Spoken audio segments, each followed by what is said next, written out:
Lực ơi, ơi. em cho anh chọn nhá. Ừ. Ăn cơm với tôm thì được ôm, Ừ. ăn cơm với cá thì được hôn má. Ừ. Anh chọn cái nào? Anh chọn ăn thịt.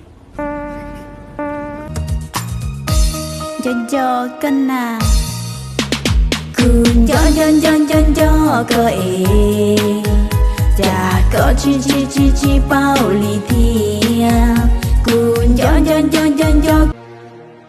Của tôi do cả là lá.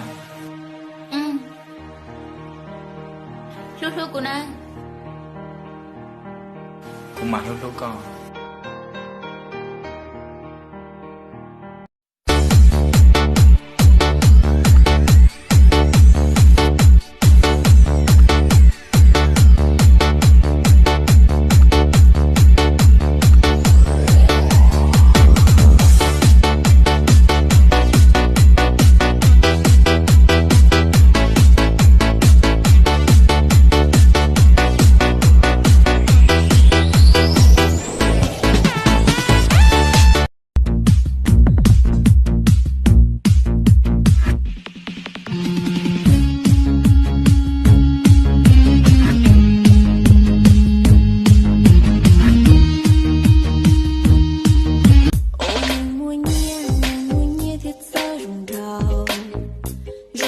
Sao rong gì kia của lũ xiên trời có rong tiền vì hay tia các bao su su ô tuần năm gì lâu mà nông khỏe ai ha. Ê tí này nó xin đến đây à.